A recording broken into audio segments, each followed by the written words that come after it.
네, 반갑습니다. 저는 디스트릭트라는 아마 여러분들이 모르실 수도 있는 좀 작은 회사에 이 회사를 대표해서 이 자리에 참석하게 된 최은석이라고 합니다. 정말 반갑고요. 혹시 디스트릭트 아시는 분 계세요? 아, 네, 몇 분 계신 것 같아요. 정말 감사하고요. 원래 잘 모르는 회사인데, 제가 사실 이 자리에 이 프레젠테이션 요청을 받고 좀 고민이 됐었습니다. 왜냐하면 대부분 이런 프레젠테이션에 보면 나오시는 분들이 좀 유명하신 석학이라든가 아니면 예술가 이런 분들이 나오셔서 굉장한 전문성을 가지고 이야기를 좀 하시는 것들을 봐왔기 때문에 과연 디스트릭트라는 회사는 이제 막 우리가 하고 싶은 이런 4D 크리에이티브란 분야에 첫 발을 좀 내딛는 회사라고 저는 생각을 하는데 이런 회사가 이 자리에서 어떤 얘기를 할 수 있을까 좀 고민이 좀 됐었습니다. 그래서 한편으로는 제가 여러분들하고 이렇게 강연이라는 형식을 통해서 만나는 것도 형식적으로 좀 이상하지 않은가 뭐 이런 고민도 좀 했었는데요. 그러다가 문득 좀 오늘 제가 그 강연의 주제로 선정을 하게 된 기술과 예술의 만남이라는 거를 우리가 왜 하고 있는지, 디스트릭트가 왜 하고 있는지에 대해서 다시 한번 생각을 해보게 되었습니다. 사실 저희 디스트릭트는 약 10년 정도의 역사를 갖고 있긴 한데요. 기술이나 예술과 관련이 없다고는 할 수 없지만 굉장히 밀접한 관련이 있었던 회사는 아닙니다. 그런 회사에서 출발을 해서 이 회사가 어떠한 계기를 거쳐서 도대체 기술과 예술의 만남이라는 걸 표방을 하고 지금에 와서는 뭐 4D 크리에이티브 컴퍼니라는 이야기를 하고 있는지 이것들을 좀 되짚어 보는 게 여러분들과 만나서 이야기를 할 때 좀 더 자연스러운 이야기가 될 수 있을 것 같고 여러분들한테 하나의 좀 도움이 될 수 있는 그런 사례로서 이야기를 드릴 수 있는 제가 이야기를 드릴 수 있는 게 아닌가 이렇게 좀 생각을 해봤습니다. 그래서 이제 저는 저희 회사가 걸어온 길에 대해서 좀 이야기를 하면서 지금 여기 제목에 있는 것처럼 아트텍 엔터테인먼트라고 저희가 표방하고 있는 지금까지 오게 된 길, 어떻게 왔는지에 대해서 좀 이야기를 하려고 합니다. 그래서 이 이야기를 하려면 먼저 저희 회사가 어떤 일을 하는지를 조금 아셔야 될 필요가 있다고 생각이 돼서 영상을 하나 보고 넘어가려고 합니다. 저희 회사가 하고 있는 일들을 좀 모은 영상이라고 생각을 하시면 됩니다. 지금 이제 보시는 것들이 공연이라든가 또는 아키텍처와 결합된 디스플레이들을 선보이고 있는 디스트릭트 레퍼런스들이고요.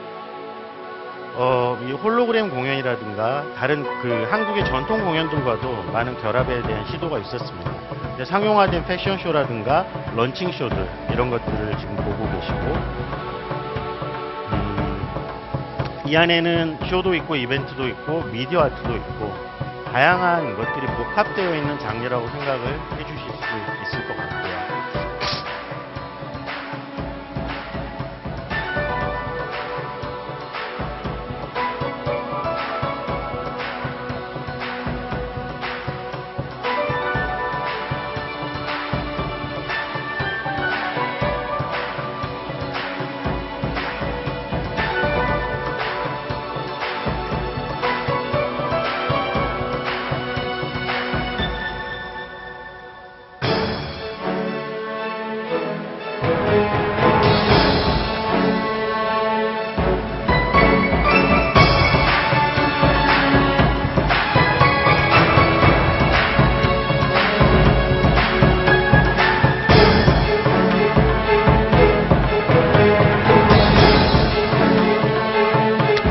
보시면 대부분 이제 예술적인 공연이나 이벤트와 같은 것과 결합된 모습들을 볼 수 있는 반면에 또 굉장히 정형화된 뭐 터치스크린과 같은 상품도 섞여 있는 걸로 보여서 이 회사가 도대체 업무의 범위가 어디서부터 어디까지인지 좀 헷갈리실 수 있을 것 같은데요.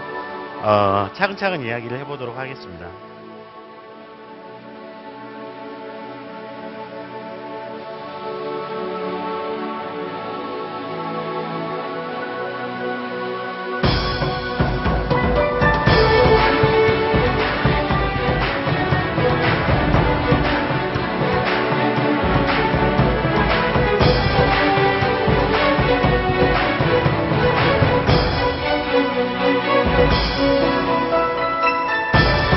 마지막으로 보시는 거는 저희가 2011년 작년 12월에 선을 대중들에게 첫 선을 보였던 저희가 갖고 있는 모든 기술과 컨텐츠 역량을 집대성한 테마파크입니다. 인도 테마파크고 디지털 인터랙션이 결합된 형태로 공연과 각종 문화 장르들, 전시 이런 것들을 포괄하는 약 3,500평 규모의 테마파크로 3개월 정도 쇼케이스를 진행을 했었습니다.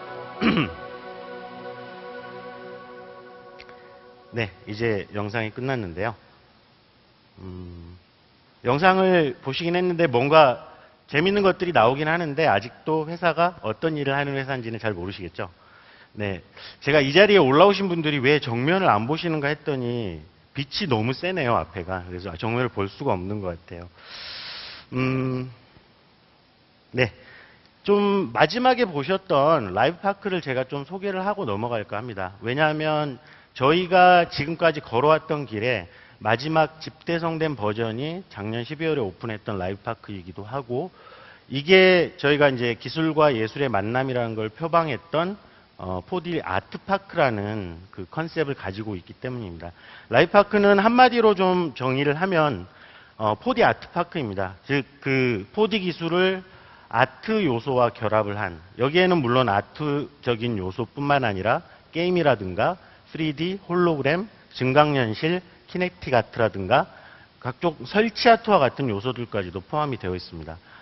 그래서 뭐 장르 측면에서 보면 사실 지금까지는 없었던 장르인데요. 이 안에는 공연도 포함되어 있고, 전시도 포함되어 있고, 영화도 포함되어 있고, 게임도 포함되어 있고, 어떤 이 공간 설치 아트와 같은 것도 포함되어 있다 보니까 좀 여담이긴 한데 저희가 이 장르를 정의를 하는 게 되게 어렵습니다. 왜냐하면 장르를 정의한다라는 게 어떤 라이브 파크라는 걸 홍보하거나 외부에 알릴 때 한마디로 라이브 파크는 뭡니다라고 정의할 수 있다라는 게 굉장히 중요한데, 복합 장르이다 보니까 이 장르를 정의하는 것 자체가 어려웠고, 그래서 굉장히 홍보에 좀 애를 먹었었던 기억이 있습니다. 그래서 약 3개월간 진행이 됐었는데요. 이 라이브 파크가 이 복합 장르에 대한 걸 가지고 하나의 스토리로 엮어서 7개의 스테이지를 구성을 했고, 약 65개의 즐길 수 있는 어트랙션들을 만들어서 대중들에게 선을 보였었습니다. 그래서 어떤 성과를 거뒀냐? 보면 이제 저희는 이번에 한국에서 이 일산에 있는 킨텍스에서 라이브 파크 쇼케이스를 진행을 했었는데요. 3개월 동안 진행을 했고, 이 개발 기간은 저희가 컨셉 개발 기간을 포함해서 2년 정도가 걸렸습니다. 그리고 총 투자 금액은 쇼케이스임에도 불구하고 약 150억 원 정도의 투자가 일어났었고요. 중소기업으로서는 정말 막대한 규모의 그런 투자라고 볼 수 있고요. 그래서 3개월 동안 약 99일 정도 전시가 진행이 되었고 15만 명의 관람객들이 다녀갔습니다. 그래서 동기간 때 그 전시 부문에서 방문객 수로는 1위를 기록을 했는데, 사실 이거 이제 저희가 기대했던 그런 관람객 숫자에는 못 미치지만, 저희는 이번에 이제 한국에서 그 선을 보였던 라이브 파크가 쇼케이스라고 생각을 하고, 이 쇼케이스가 이외 국내의 상설관 그리고 해외의 상설관 형태로 이어지는 비즈니스를 계속 구상을 하고 있기 때문에 아직 진행 중인 프로젝트라고 할 수 있습니다. 그래서 뭐 한 가지 좀 자랑을 드리자면, 뭐 와이어드라는 잡지에 좀 경쟁으로 많이들 얘기하는 그 북미의 패스트 컴퍼니라는 IT 관련 잡지에서 최근에 디즈니와 저희 라이브 파크를 비교를 하면서 디즈니가 반성을 하고 자극을 받아야 된다라는 취지의 그런 기사를 낸 적이 있습니다. 그래서 요즘 제가 뭐 가끔씩 친구들 만나거나 이럴 때 자랑을 이걸 가지고 하고 다니는데요. 그러니까 그만큼 해외에서도 새로운 어떤 팀파크의 트렌드에서 저희가 라이브 파크가 보고 있는 그런 방향들이 굉장히 긍정적으로 받아들여지고 있다는 좀 반증이기도 해서 좀 기분 좋은 결과라고 생각을 하고 있습니다. 그렇다면 지금 영상도 보셨고, 그리고 라이브 파크라고 최근에 저희가 오픈을 했다는 서비스에 대해서 소개를 들었는데, 디스트릭트는 어떤 회사인가요? 저희는 이렇게 표방을 하고 있습니다. 글로벌 4D 크리에이티브 컴퍼니라고 표방을 했고요. 구체적으로 어떤 일을 하느냐, 이거는 아날로그와 디지털을 결합한 총체적인 경험을 디자인한다라고 이야기를 하고 있습니다. 뭔가 되게 최근에 트렌드를 좀 반영한 단어들이 섞여 있어서 그 좋은 의미의 문장인 것 같긴 한데 아직도 좀 모호한 것 같긴 하시죠. 그래서 이제 좀 더 설명을, 그래서 저는 이것들을 디스트릭트가 걸어온 길을 통해서 왜 지금 이런 일들을 하고 있는지를 설명을 하려고 합니다. 사실은 디스트릭트는 2000년도에 웹 에이전시라는 카테고리로 출발을 했습니다. 2000년도 당시에 대해서 아마 모르시는 분들도 계시겠지만 그 당시에는 어떤 1995년에서 2000년도 사이에 웹이 태동을 했고 웹이라는 매체 자체의 가능성들이 굉장히 다양한 방향에서 점쳐지고 있던 때입니다. 그래서 웹이라는 매체에서 사용자의 경험, 유저 익스피리언스라는 용어를 앞으로 쓸 건데 UX를 컨설팅 한다거나 또는 서비스나 컨텐츠를 웹 기반으로 만드는 것 자체가 굉장히 매력적인 일이었고 인정을 받는 일이었습니다. 그래서 2000년도에 저희가 웹 에이전시로 출발을 했고 실제로 그 웹 UX 컨설팅의 전문 업체로서 발돋움을 하게 됩니다. 그러던 것이 사실 시간이 좀 지나면서 여러분도 아시다시피 이제 뭐 웹보다는 모바일, 그리고 모바일뿐만 아니라 더 다양한 IPTV라든가 이런 매체들이 발생을 하게 되고 많은 사용자들이 이런 것들을 사용하면서 뭔가 디지털 매체들 간의 통합 경험이 너무너무 중요한 시기가 오게 됩니다.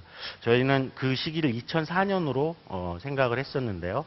그 시기에 저희 회사는 자연스럽게 웹만 해서는 안 되겠다. 디지털 매체들의 그걸 하나를 해서는 안 되고 통합적인 UX를 만들 수 있는, 컨설팅할 수 있는 회사가 돼야 되겠다라는 생각을 해서 변화를 좀 하게 됩니다. 그래서 보면 원래 이제 웹 에이전시로 시작을 했던 게 디지털 에이전시를 표방을 하게 됐고 이제 오늘 얘기하려고 하는 주제인 아트텍 엔터테인먼트라는 걸 생각하게 된 계기가 2008년에 오게 됩니다. 사실 2008년에는 저희가 기로에 서 있던 시기였습니다. 그 시기에 저희는 국내에서 디지털 에이전시로 최고의 위치를 가지고 있었습니다. 누구나 인정하고 많은 고객사들이 함께 일하고 싶어하는 그런 회사였고요. 그럼에도 불구하고 왜 기로에 서 있었냐면 저희가 생각했을 때는 이 디지털 에이전시라는 지금 우리가 하고 있는 일로 우리가 정말 오래오래 크리에이티브한 일을 하면서 살 수 없을 것 같다라는 생각을 했습니다. 그 이유는 일단 UX 컨설팅 시장이 뭐 국내는 더욱더 좀 취약하다라는 생각을 했었고 많은 미디어 기술들이 보편화되었습니다. 그래서 굉장히 쉽게 미디어에 접근하고 자기 걸 만들 수도 있는 시대가 되었기 때문에 어떤 그 제작을 가지고 컨설팅을 한다라는 것 자체의 가치가 많이 떨어지고 있는 그런 시기였던 것 같습니다. 그래서 단기적으로는 뭐 당연히 국내 1위였기 때문에 많은 그 이익들을 볼 수 있는 그런 상황이었음에도 불구하고 좀 뭔가 변화해야 된다라는 그 생각을 할 수밖에 없었고 좀 과감하게 좀 변화를 결정할 수밖에 없었던 그런 시기였습니다. 사실 여러분도 아시다시피 뭔가 되게 내가 잘하고 있고 인정받고 있는 상태에서 그걸 버리고 뭔가 다른 걸 한다는 거는 너무너무 어려운 일입니다. 근데 결국 저희는 이제 그걸 선택을 하게 됐고요. 왜 그런 선택을 했는지 배경에 대해서 그래서 좀 설명을 하고 넘어가려고 합니다. 결국 이제 변화에 대한 설명인데요. 그 당시에 저희가 고민했던 변화에 대한 지점이 크게 이제 세 가지가 있습니다. 과연 이제 이 디지털이라는 세상 속에 이 변화가 되게 일어나고 있는데 우리가 지금 기존에 알았던 프레임에서 너무 많은 게 바뀌고 있다. 어떤 변화가 일어나고 있는지, 그리고 패러다임의 변화에는 어떤 것들이 있는지, 그럼 이 변화와 패러다임을 반영을 해서 우리는 어떻게 일해야 되는지, 이런 세 가지 측면에 대한 고민을 했었는데요. 사실 이 변화에 대해서는 좀 간단하게 말씀을 드리면 굉장히 아시다시피 빠릅니다. 이 변화 자체의 속도가. 뭐 더 설명할 필요가 없을 것 같고, 그리고 이제 오감을 만족하는 그런 경험들이 지배하는 시대라는 것도 더 설명할 건 없을 것 같습니다. 그래서 정말 그 시점에서 어떤 비주얼 익스피리언스만이 이제 중요하다라는 말은 더 이상 할 수 없는, 그걸로는 더 이상 유효하지 않는 그런 시기가 오고 있다라는 생각을 했었고, 마지막으로 좀 모호하고 불분명한, 그러니까 지금까지 우리가 생각해왔던 사용자 경험이라고 하는 유저 익스피리언스의 기준 자체가 맞는지에 대한 의심이 들기 시작했습니다. 이건 좀 설명이 좀 필요한데요. 그 시점에서 굉장히 많은 미디어들이 생겨났고 사람들이 많은 욕구들을 그것 때문에 가져가게 되고 이런 미디어들을 향유하면서 많은 사람들이 각자의 방식으로 이 미디어들을 소화하고 또 새로운 것들이 피드백으로 나오게 되는 과정을 겪고 있었습니다. 정말 사용자의 니즈가 너무너무 복잡해지고 있는 상황이었기 때문에 사실 이때까지의 UX의 핵심 화두는 스피드와 컨비니언스였습니다. 편의성, 유용성, 그다음에 얼마나 빠르냐. 근데 이때는 더 이상 이런 두세 가지 제가 말씀드렸던 가치가 유효하지 않는 시대가 된 거죠. 그래서 더 새로운 가치를 생각을 해봐야 되는 그런 시점이 됐다라는 생각을 했고, 정리하면 이렇게 빠른 속도와 오감을 만족시키는 믹스된 경험, 그리고 불분명한 그런 UX의 가치 기준, 이런 것들로 정리를 할 수가 있을 것 같고요. 패러다임의 변화로 저희가 본 건 크게 두 가지입니다. 일단 조셉 하인이라는 학자가 익스피리언스 이코노미를 얘기를 하면서 경험 경제라는 용어를 쓰면서 과거에 우리가 이제 퀄리티, 어떤 이제 상품을 구매한다고 생각을 하실 때 상품의 질과 코스트, 상품의 가격이 되게 중요했던 시기에서 이제는 총체적인 경험이 중요한 시기가 올 것이다.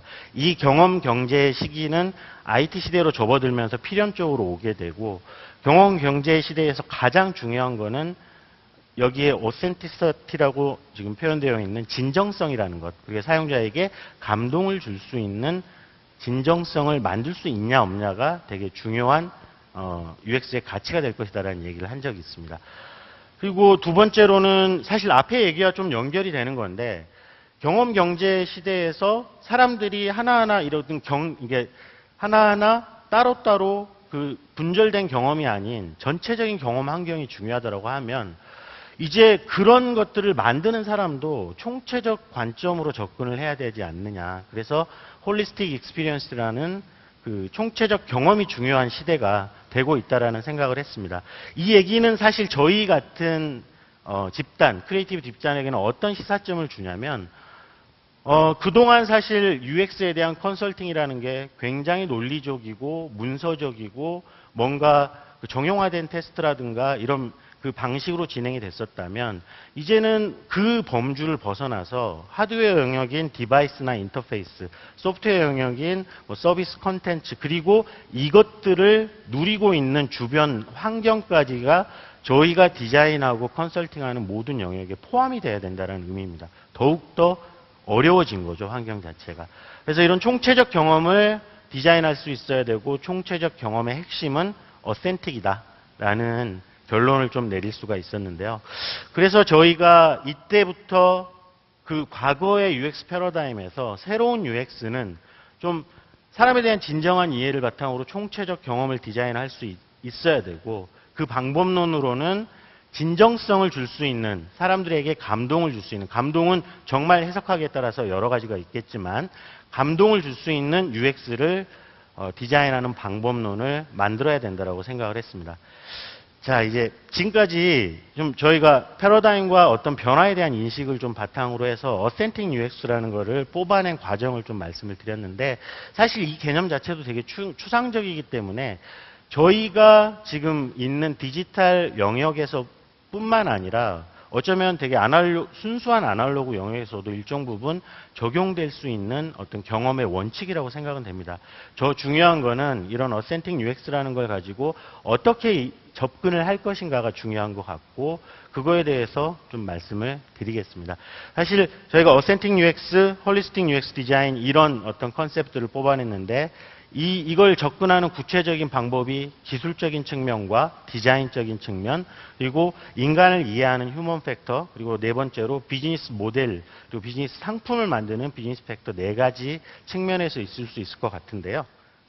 이 기술적인 측면에서 사실 저희가 좀 주목했던 거는, 저희는 그 당시만 하더라도 기술의 인텐시브를 굉장히, 기술을 인텐시브하게 갖고 있는 회사는 아니었습니다. 컨설팅을 하는 회사이기 때문에. 그래서 저희가 주목했던 거는 어떤 기술이 굉장히 빠르게 진보함에 따라서 진보하는 거에 반해서 사용자 요구는 좀 느리게 진행이 되는 거에 대한 어떤 격차를 해소할 수 있는 기술로 인터페이스 기술에 주목을 하게 됐고, 그 당시에 저희가 아예 갖고 있지 않았던 기술인 멀티터치나 제스처나 모션 또는 사운드 센싱과 같은 기술에 주목을 했었습니다. 두 번째로 이제 디스플레이 기술에서는 좀 더 몰입감을 줘서 사람들한테 몰입함으로써 생기는 감동을 줄 수 있는 경험. 그래서 좀 비정형적이고 몰입감을 줄 수 있는 홀로그래픽 디스플레이나 아키텍처 디스플레이, 스피어, 돔, 멀티플 디스플레이와 같은 거에 관심을 가지고 2008년부터 중점적으로 개발을 하기 시작했습니다. 완전히 회사가 바뀌게 된 거죠. 그리고 디자인 팩터에서는 저희가 디질로그라는 개념을 좀 차용을 했었는데, 아시다시피 이 개념은 저희가 만든 게 아니고 이어령 전 문화부 장관님께서 만드신 개념이고 관련해서 책을 내시기도 했는데요. 오늘 보니까 많이 보편화되어서 그 테크플러스 맨 처음 모두에 소개를 할 때도 나왔던 것 같습니다. 그래서 이런 그 디자인 팩터의 디질로그라는 어떤 방법론과 이런 테크 팩터의 인터페이스 디스플레이 기술에서 몰입감을 줄 수 있고 좀 인터페이스가 미래적인 좀 더 내추럴한 인터페이스가 될 수 있는 부분에 관심을 가지고 개발을 했다라는 그런 말씀을 좀 드리고 싶고요. 그래서 사실 2008년부터 지금까지 이제 약 4년 정도 저희가 그 일을 하고 있는데 전혀 그 이전에 했던 그 일들과는 다른 일이고, 이 것들을 좀 그럼 2008년부터 지금까지 어떻게 해서 그 아트텍 엔터테인먼트로까지 이어지게 됐느냐를 좀 저희가 해마다 진행했던 하나의 사례를 영상으로 보여드리면서 이야기를 마칠까 합니다. 그래서 첫 번째 영상을 보시면 이거는 이제 사실 중소기업이 이런 일들을 하기 위해서는 R&D 투자를 많이 해야 되는데 R&D 투자를 막대하게 할 만한 자본은 없습니다. 그러면 저희가 채택한 방법은 R&D는 소규모로 진행을 하되 위험할 수 있지만 상용 프로젝트들에서 새로운 실험들을 하자. 지금 보시는 영상과 같이 이거는 세계 최초로 모바일폰 글로벌 런칭쇼에서 홀로그래픽 디스플레이와 인터랙션이 결합이 돼서 프리젠터와 퍼포머가 이 홀로그래픽 디스플레이의 컨텐츠를 제어하는 것을 처음으로 보여준 시도입니다. 물론 이거는 그 상용 프로젝트에서 시도한다라는 위험성을 받아준 어떤 고객사의 그 익스큐즈해준 고객사의 의지와 새로운 그 실험에 대한 그 생각들이 뒷받침이 되어서 또 가능한 부분이었고요. 그래서 첫 번째 스텝으로 이런 솔루션들을 좀 개발을 하고, 이제 두 번째 스텝으로는 이것들을 이제 상용 프로젝트에서까지 검증이 되었으니 상품화하는 단계. 지금 보시는 거는 스티커스라고 저희가 갖고 있는 대표적인 상품 중에 하나인데 100인치 멀티터치 스크린과 약 20m 정도 되는 벽으로 구성이 되어 있습니다. 지금 국내 16개 정도, 해외에 15개 정도가 설치가 되어서 광고 플랫폼으로서 역할을 하고 있고요. 부산에 지금 센텀시티 CGV에도 하나가 설치된 걸로 알고 있습니다. 물론 한 2년 전쯤에 설치가 되어서 업그레이드가 좀 필요하긴 한데요. 이렇게 상품화를 해서 이 저변을 확대하는 작업들이 두 번째 스텝이었고, 이 다음으로 이제 드디어 저희가 오늘 얘기하려고 하는 아트텍 엔터테인먼트라는 주제가 나오게 되는데요. 이제 이거를 이제 기술력이라든가 컨텐츠에 대한 능력을 좀 나름대로 자신감을 가지게 된 걸 바탕으로 해서 사용자들이 감동할 수 있는 경험이 어디에서 나타날 수 있는지 저희가 선정을 하게 된 게 바로 아트라는 분야와의 결합입니다. 지금 보시는 거는 저희가 2010년에 유네스코 개막 공연을 홀로그램과 모션 센싱 그리고 사운드 센싱 기술을 결합을 해서 퍼포머들과 인터랙션이 되는 컨텐츠를 이 개막 공연에서 시연을 했던 사례입니다. 그리고 하나 더 보여드리면 이러한 전통 공연이라든가 연극뿐만 아니라 지금 보시는 거는 패션쇼가 기존의 그 모델들과 런웨이로 구성된 전통적 방식에서 패션쇼를 탈피시켜서 파사드 쇼라는 형태로 패션쇼를 좀 업그레이드 시킨 새로운 형태의 쇼를 제안한 이런 형태의 그 시도들을 좀 많이 했었습니다. 물론 이 과정도 대부분 R&D가 포함이 되었기 때문에 어떤 상용 프로젝트로서 돈을 버는 프로젝트는 아니었습니다. 그래서 이런 과정들을 통해서 사실은 아트텍에 대해 엔터테인먼트에 대한 저희 내부의 의지가 점점점 굳어지고 강화되어서 마지막에는 모두에 소개해드렸던 라이브파크라는 걸로 집대성이 되게 됩니다. 저희가 이 라이브파크라는 걸 통해서 그동안 개발해왔던 모든 솔루션 상품들과 이것들을 개량한 상품들을 하나의 공간 상품으로 3,500평으로 시연을 해서 한국에서 3개월 동안 시연을 하게 된 게 바로 라이프파크입니다. 이 라이프파크는 아직 끝나지 않은 프로젝트고요. 국내에 내년 초에 상설관을 오픈하는 게 목표고, 그리고 해외 쪽에 새로운 팀파크 트렌드를 개척하는 형태로 많은 비즈니스 액티비티가 일어나고 있습니다. 이제 마지막으로 좀 정리를 해야 될 시간인데요. 정말 작게 시작했던 웹 에이전시가 여러 가지 시대에 대한 어떤 트렌드 인식을 바탕으로 해서 어센틱 UX라는 거를 우리가 해야 될 하나의 일의 방법이라고 생각을 하게 됩니다.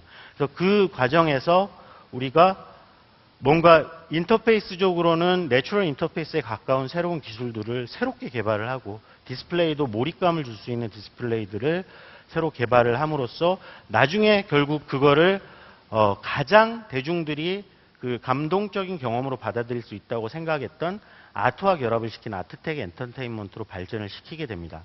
물론 여기서 아트라는 거는 선택의 문제라고 저는 생각을 하고요. 사실 제가 이 자리에 나와서 이야기를 하는 게 어떤 어센틱 UX가 뭔지에 대해서 여러분들한테 이해를 시키려는 1차원적인 목표보다는 여러분들이 어센틱 UX에 대해서 동의를 하신다면 저희가 이거를 아트와 결합을 해서 아트텍 엔터테인먼트를 만들었던 것처럼 여러분들이나 또는 크리에이티브한 일을 하는 어떤 다른 집단들이 이 어센틱 UX라는 걸 바탕으로 해서 다양한 영역에 결합을 하는 시도들을 할 수 있을 거라고 생각을 하고, 만약에 그런 부분에 도움을 줄 수 있다면 정말 오늘 제 강연이 좀 성공적이었다라고 생각을 할 수 있을 것 같습니다. 이제 뭐 제가 오늘 말씀드릴 거는 다 마쳤고요. 사실 디스트릭트의 이 다음은 뭔지 잘 모르겠습니다. 저희도 잘 모르겠고요. 이걸 위해서 저희가 이제 몇 가지 뭐 에듀케이션이나 애드마켓이나 팀파크나 전시나 뭐 또는 건축 분야까지도 많은 아이디에이션들이 일어나고 있긴 하지만, 아트 다음에 또 뭐를 하게 될지는 저도 아직 잘 모르겠습니다. 그런데 제가 마지막으로 드리고 싶은 말씀은 어떤 크리에이티브의 생명력은 좀 변화에 있다라는 말씀을 드리고 싶고요. 사실 변화를 두려워하거나 변화하지 않는 크리에이티브는 이미 생명력을 잃은 죽은 크리에이티브라는 말씀을 마지막으로 드리면서 오늘 프레젠테이션을 마치겠습니다. 감사합니다.